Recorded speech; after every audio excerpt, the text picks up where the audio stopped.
क्या है आध्यात्म? दर्शन, चिंतन धारा, विद्या या संस्कृति की परंपरागत विरासत। आध्यात्म दर्शन यानी जीवन का शाश्वत सत्य। मानव जीवन से जुड़े शाश्वत सत्यों को जानिए और समझिए उपासक डॉक्टर सोहन राज तातेड़ से हमारे खास कार्यक्रम आत्मविज्ञान में। आत्मविज्ञान यानी सही दृष्टि, सही सोच। भाई और बहनों, मातृशक्ति को नमन की स्टूडियो में आपका हार्दिक स्वागत है, अभिनंदन है, सत्कार। आत्मविज्ञान साइंस ऑफ द सोल कार्यक्रम के अंतर्गत हम आपको सही दृष्टि, सही सोच, राइट विजन, राइट थिंकिंग के तहत जो आप गलत चिंतन कर रहे हैं, जो आप नकारात्मक दृष्टि से सोच रहे हैं, उसको हम करेक्शन देते हैं और आपको कुदरती रचना और कुदरत के कानून के तहत सनातन सत्य बताते हैं, यूनिवर्सल ट्रुथ बताते हैं, रियलिटी को बताते हैं, सार्वभौम सत्य बताते हैं। क्यों बताते हैं? कि आपका जीवन सुखी बने, जीवन पर्यंत आप आनंद के साथ अपना जीवन यापन करें। ये सारा कार्य हम अलग अलग एपिसोड्स के माध्यम से करते हैं। तो आज बहुत सुंदर विषय लेकर के हम आपके सामने प्रस्तुत हो रहे हैं। तो आज हमारा विषय है अंतःकरण की समीक्षा। भाई और बहनों, ये विषय समझने का है। अगर ये विषय हमारे समझ में आ जाएगा तो हमारा दिशा जो है वो बदल जाएगी, हमको सम्यक दर्शन मिल जाएगा, हमको सम्यक ज्ञान मिलेगा। फिर आगे प्रगति करके हम सम्यक चारित्र और सम्यक तप के द्वारा जो है धीरे धीरे आगे बढ़ते बढ़ते हम अंतिम स्थिति, हमारी जो मंजिल है वह मुक्ति की ओर जा सकते हैं, ब्लिस की ओर जा सकते हैं, साल्वेशन, इमांसिपेशन तक भी जा सकते हैं। मनुष्य जीवन का जो लक्ष्य है वो मुक्ति का है, फ्री फ्रॉम द बॉन्डेज का लक्ष्य। और जो व्यक्ति ये लक्ष्य नहीं बनाता है वो केवल जीवात्मा होता, आया राम गया राम, जन्म लिया और जो 5 इंद्रियों का सुख भोगा और भोग करके फिर चला गया।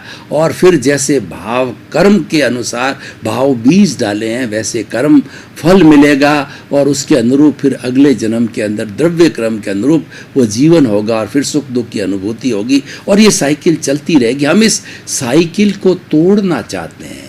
जन्म मरण की साइकिल को तोड़ने की सारी व्यवस्था लक्ष्य है मनुष्य जीवन में ही हो सकता है। 84 लाख जीवा योनि का कोई भी प्राणी जो है वह मुक्ति का लक्ष्य न तो बना सकता है न उस पर चल सकता है। केवल मनुष्य ही बना सकता है, चल सकता है और प्राप्त कर सकता है, अन्य कोई नहीं कर सकता है। क्योंकि उसके पास के अंदर जो मैं बात करने जा रहा हूँ, अंतःकरण बहुत डेवलप्ड होता है। अब देखिए, अंतःकरण को हम अंतश कह सकते हैं और हमारी अंतरात्मा भी बोला जाता है और इसको हमें हृदय भी बोल देते हैं, कुछ भी कह सकते हैं। इसके जो है वो 4 घटक है, बड़े इम्पोर्टेंट 4 घटक है। और अंतःकरण हमारे भीतर का जगत है। हमारे सामने 2 तरह के जगत है, एक तो भीतर का जगत है, एक बाहर का जगत है। बाहर का जगत 5 इंद्रियों का जगत है, वो स्थूल जगत है। भीतर का जगत है, अंतःकरण का जगत है, प्रभु का जगत है, आत्मा का जगत है, अध्यात्म का जगत है और वह सूक्ष्म है। सूक्ष्म के सिद्धांत अलग है, स्थूल के सिद्धांत अलग है। इसीलिए हम कह सकते हैं कि भीतर के जगत के अंतःकरण के सिद्धांत दूसरे हैं और बाहरी जगत जो हम मन वचन काया से जो प्रवृत्ति करते हैं उनके लक्षण अलग है। क्योंकि मन वचन काया, तो ये जो हमको मन वचन काया रूपी शरीर मिला है पिछले जन्म के कर्मों के भुगतान के लिए मिला है और ये भुगतान ऑटो मोड से चलता है। क्योंकि ये नियत है, ये फिक्स है। पूर्व जन्म में जैसे जैसे कॉजेज डाले हैं उसके अनुरूप हमारा जैसे जैसे चार्ज किए हैं वो चार्ज किया हुआ हमारी प्रतिष्ठित आत्मा इस जन्म में डिस्चार्ज रूप में होती है और मैकेनिकल होती है।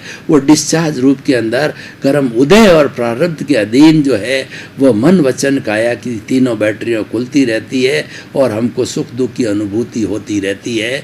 और उसके अंदर हमारा पुरुषार्थ कब होता है? जब जो चल रहा है उसके साथ जुड़े नहीं, उसके साथ नो कनेक्शन एट ऑल, उसके साथ जो हमने उपेक्षा का भाव रखा, उसके साथ में हम साइलेंट रहे, मौन रहे, मनन किया हमने, परंतु जुड़े नहीं, लगाव नहीं किया।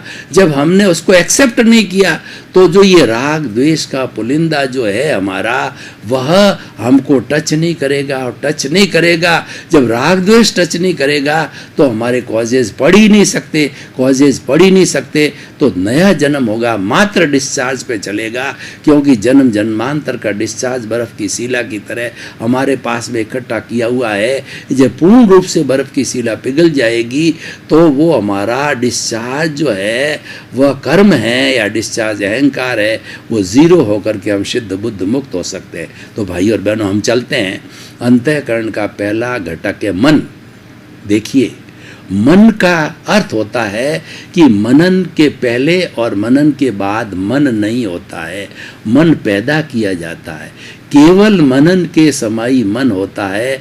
मन पौद्गलिक है, मन नौकर है, और मन प्योरली टेम्परेरी है। जब हम चिंतन करते हैं तभी मन पैदा होता है, इसीलिए इसको मन को समाधि किया जाता है। हमारी सभी साधना का मुख्य उद्देश्य होता है मन को अमन करना, यानी निर्विचारता की स्थिति आ जाना। हमारे शब्द नहीं रहने चाहिए, वो समाप्त हो जाने चाहिए, वो अमन होने की स्थिति है।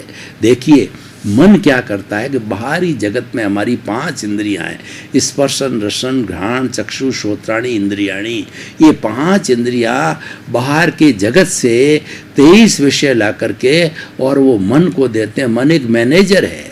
मन जो है मैनेजमेंट संयोजना का कार्य करता है, तो वह उन विषय जो इंद्रियों ने लिए है वो अपने पास नहीं रखता है, आगे जाकर के दूसरा घटक जो अंतःकरण का वो बुद्धि को दे देता है। तो मन के हमारे क्या कार्य है कि मन जो है वर्तमान काल का चिंतन करता है। सारा चिंतन, खाना पीना उठना बैठना सोना धोना ड्राइविंग, जो भी हम कार्य करते हैं वो चिंतन बिना नहीं हो सकते हैं, और वह चिंतन हमारे ध्यान बोल सकते हैं, वो ध्यान से किया जाने वाला होता है। और अगर हमारे भूतकाल के अंदर हमको जाना हो और भूतकाल की स्मृति करनी हो कि 10 साल में मैं कहाँ था, क्या था, मेरी डेट ऑफ बर्थ क्या है, मेरी उम्र क्या है, मैं कहाँ कहाँ रहा, तो हम जा कर के मन के द्वारा भूतकाल में जा सकते हैं। और हम कभी कल्पना के अंदर जाना चाहें कि ये मेरे जीवन का अगला लक्ष्य क्या है और मुझे उस लक्ष्य की प्राप्ति के लिए भविष्य के अंदर क्या क्या करना है, किसका सहयोग लेना है, किससे मिलना है, सारी प्लानिंग जो फ्यूचर की है, कुछ देर जाकर के हम पुनः हमें रहना चाहिए वर्तमान में, क्योंकि yesterday has gone away, tomorrow never exist. भूत चला गया और भविष्य के भी आने वाला नहीं है। और the moment of present is with us to do something. जब हम आज की स्थिति से कल में जाएंगे तो पुनः उसको आज बोलेंगे, यानी कल कभी आने वाला नहीं है, न तो पास्ट का आने वाला है न फ्यूचर का आने वाला है। इसलिए हमेशा वर्तमान में जियो, वर्तमान में रहो, भावक क्रिया कहलाती है। तो ये सारा मन का काम हो गया। अब देखिए, एक इसको पूरे जो है निष्कर्ष तक पहुंचाने के लिए तो मन क्या करता है कि पैम्पलेट निकालता है। आपने देखा होगा अभी चुनाव आते हैं, चाहे जो स्टूडेंट यूनियन के हो, चाहे समाज के किसी संस्था के हो, चाहे जो है हमारे एमएलए एमपी सरपंच पंच के किसी के हो, तो लोग पैम्पलेट छापते हैं। तो वो मन क्या है, पैम्पलेट निकालता है। कोई भी जो है चिंतन हमारे साथ में होता है उसके विकल्प देता मन, ये हो सकता है, ये हो सकता है, ये हो सकता है। वो पैम्पलेट निकालने का काम मन करता है और वो लेकर के बुद्धि को दे देता है। अब बुद्धि नाचती है कि ये सही है, ये सही है, ये करूं, ये नहीं करूं। 4-5 विकल्प के अंदर बुद्धि कोई भी निर्णय नहीं ले जाती, उछलती कूदती रहती है, चिल्लाती रहती है। अब मन बुद्धि तीसरा चित्त होता है। चित्त किसे कहते हैं कि चित्त एक परमानेंट अवस्था है।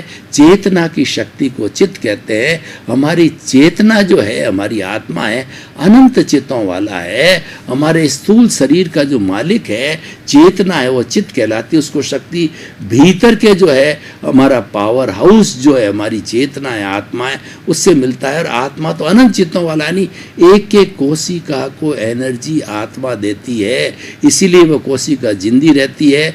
और हर कोशिका अपने आप में पावर हाउस है। कोशिका अपना एक अलग चैप्टर, मैं उसमें नहीं जाना चाहता हूँ। मैं तो ये बताना चाहता हूँ कि हमारी आत्मा अनंत चित्तों वाली है। तो वो चित्त के पास में जाता है, विक्षिप्त होता है, वो चित्त होता है। क्योंकि चित्त मालिक है शरीर का, और जो कोई भी भीतर से भाव आते हैं वो चित्त की परमिशन के लिए आते हैं। बिना चित्त के कोई भी काम नहीं होता, क्योंकि जो हमारा चेतन तत्व है वो चित्त है, वो जो कि आत्मा का जो है वो प्रतिनिधित्व है। अब जो है वो चित्त के पास में आता है, और चित्त से जुड़ा हुआ चौथा होता है हमारा अहंकार होता है। मन, बुद्धि, चित्त और अहंकार।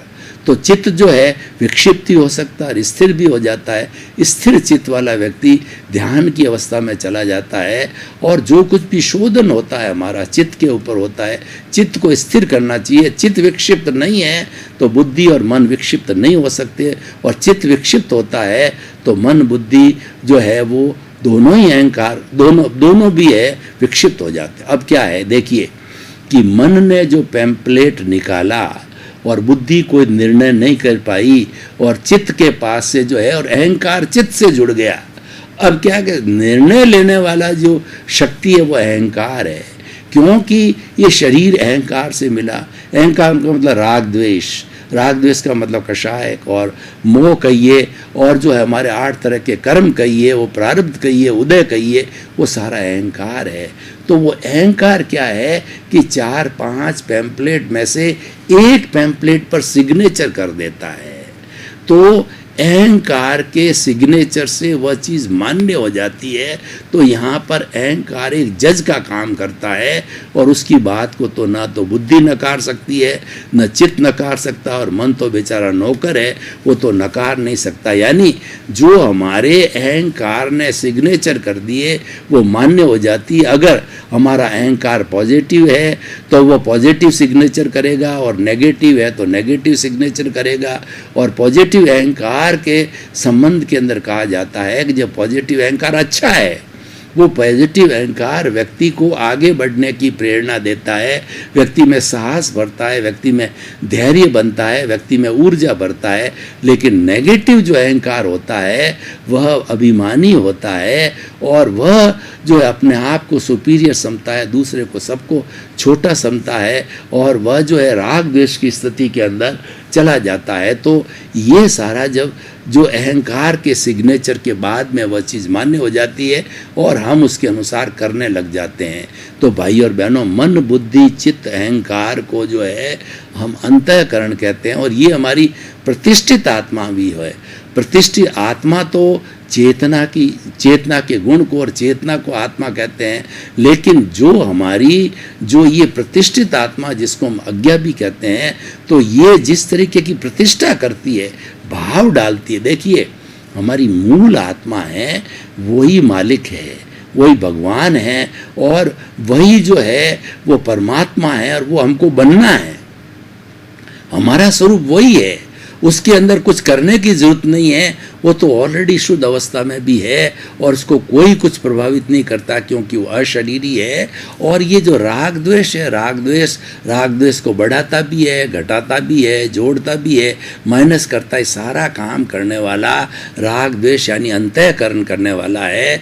और अंतःकरण को जो है हम प्रतिष्ठित आत्मा कह सकते हैं, जिसके मन बुद्धि चित्त अहंकार 4 सहयोगी होते हैं, और वो करते रहते हैं। तो अब देखिए कि जो आत्मा की हाजिरी से ये जो हमारी प्रतिष्ठित आत्मा बनी, यानी मन बुद्धि चित्त अहंकार जैसा बना, इसमें चार्ज भी होता है और इसमें डिस्चार्ज भी होता है।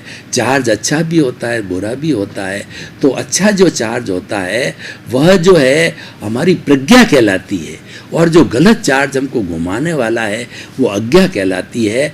तो अज्ञा के जो कॉजेज डलते हैं वो राग द्वेष युक्त होते हैं, और वो कॉज एक पड़ता है तो कॉज कहलाता है, और उसके बाद के अंदर दूसरे दिन पड़ा, चौथे दिन पड़ा, और पूरे जन्म भर पड़ा, जन्मांतर पड़ा, तो वो कॉजल बॉडी कहलाती है। उसको लिंग शरीर कहते हैं, सूक्ष्म शरीर कहते हैं।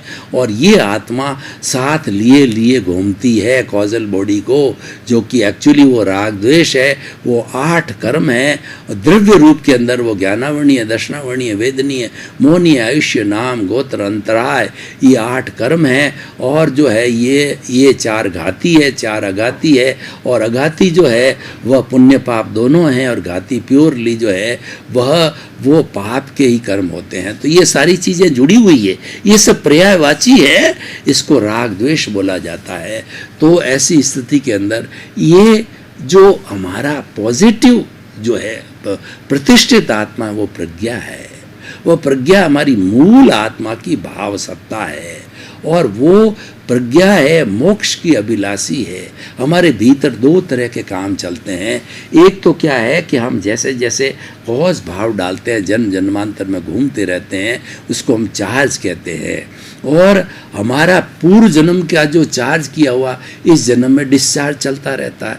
तो चार्ज चलता है, डिस्चार्ज चल रहा है। और तीसरी एक प्रज्ञा जो होती प्रक्रिया होती है, वो प्रज्ञा की होती है, वो शुद्ध भावों की होती है। प्रज्ञा हरेक को नहीं मिलती है। प्रज्ञा तो जो जीवात्मा से अंतरात्मा बन गए हैं, जिन पर किसी गुरु की या किसी ज्ञानी पुरुष की कृपा हो गई है और उनका पुण्योदय है, तो बहुत रेयर लोगों को प्रज्ञा प्राप्त होती है, और वो ज्ञान के बाद प्राप्ति होती है। और ज्ञान मिलने के बाद में हमारी लाइफ स्टाइल डिसाइड हो जाती है, यानी प्रज्ञा सक्रिय हो जाती है। और प्रज्ञा है सारी मॉनिटरिंग करती है, कंट्रोल करती है, वो मूल आत्मा की प्रतिनिधि होती है, और वो हमको गलत रास्ते नहीं जाने देती है। वह तुरंत जो है हमें प्रायश्चित कराती है, प्रतिक्रमण करती है, सामायिक आलोचना, प्रतिक्रमण, प्रत्याख्यान उसके जो विभाग है वो करवाती है और हमको शुद्ध कर देती है। जब हम शुद्ध हो जाते हैं तब कॉज नहीं पढ़ते, और कॉज पढ़ने का मतलब हम अशुद्ध हो जाते हैं। दोनों प्रक्रियाएं चलती है। कॉज डल गए, वो चार्ज हो गया, और पूर्व जन्म का चार्ज है, इस जन्म में डिस्चार्ज यानी प्रारब्ध और उदय भाव है। और प्रज्ञा है वो न्यूट्रल है, वो हमको मुक्ति की ओर ले जाने वाली होती है। लेकिन ये सारा होता है प्रतिष्ठित आत्मा के। ये तीन विभाग हो गए, चार्ज प्रतिष्ठित आत्मा, डिस्चार्ज प्रतिष्ठित आत्मा और प्रज्ञा की प्रतिष्ठित आत्मा। जो चार्ज डिस्चार्ज है वो अज्ञा से जुड़ी हुई है, और अज्ञा जो है वो राग द्वेष से जुड़ी हुई होती है। तो कुल मिला के भाई और बहनों, मैं ये कहना चाहता हूँ कि हमने अंतःकरण की समीक्षा जो की है बहुत सुंदर तरीके से की है। हमको ये समझना चाहिए कि ये इसके घटक है, और घटक मिलकर के ये अंतःकरण बनाते हैं, और अंतःकरण जो ही हमारा डिसाइडिंग फैक्टर है वही हमें आगे ले जाता है। तो अंतःकरण को हम समझें और अंतःकरण का हम सदुपयोग करें। पर ये सदुपयोग होगा कब? ये सदुपयोग ज्ञानी की कृपा के बिना नहीं हो सकता है। हमारा अंतःकरण शुद्ध जो है ज्ञानी ही कर सकता है, और अंतःकरण शुद्ध है वो ज्ञान के द्वारा ही होता है। इसीलिए आप इस जन्म की प्राप्ति के बाद आपका पुण्योदय है और आपका पुरुषार्थ है, तो सबसे पहले ज्ञानी को ढूंढो। स्वामी विवेकानंद का मैं उदाहरण लेता हूँ कि स्वामी विवेकानंद है वो पूर्व जन्म से जो है प्रारब्ध लेकर के आए थे, पुण्योदय का प्रारब्ध था उनका, और बड़ी उन्होंने तपस्या की पिछले जन्म के अंदर, और पिछले जन्म की तपस्या के बाद उनको ये पुण्योदय खड़ा हुआ, उनके धर्म के प्रति जो उनका आकर्षण खड़ा हुआ। तो वो केवल 36 वर्ष तक जिए, लेकिन बचपन से ही जो है उन्होंने ये देखना चालू किया कि मुझे सद्गुरु की तलाश करनी है, क्योंकि गुरु बिना ज्ञान नहीं। वास्तव में ज्ञान गुरु देता है, इसलिए कहा गया है कि गुरु गोविंद दाऊ खड़े और काके लागू पाए, बलियारी गुरु आपनी और गोविंद दियो बताए। हे प्रभु, हे गुरु, आपने गोविंद को बताया है, मुझे दर्शन दिए, लेकिन देने वाले आप हो, आप बताने वाले हो, आप दर्शन कराने वाले हो। इसीलिए मैं आपके पहले चरण स्पर्श करता हूँ और बाद के अंदर ईश्वर के चरण स्पर्श करता हूँ, इसको को नमस्कार करता हूँ, प्रणाम करता हूँ। तो गुरु की बहुत महिमा होती है, ज्ञानी पुरुष की बहुत महिमा होती है।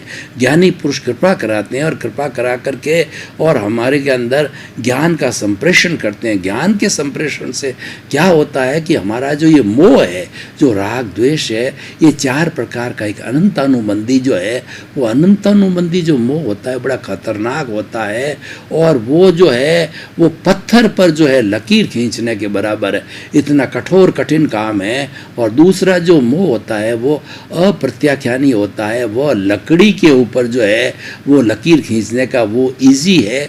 और तीसरा होता है बालू रेत के अंदर, वो होता है प्रत्याख्यानी। बालू रेत के अंदर जो है वो लकीर खींचने, अगर चौथा संजलन नहीं के बराबर होता है, वह होता है कि वो जो है वो पानी पर जो लकीर खींचना, यानी कहने का अर्थ ये है कि हमारे अनंतानुबंधी को समाप्त कर दिया जाता है।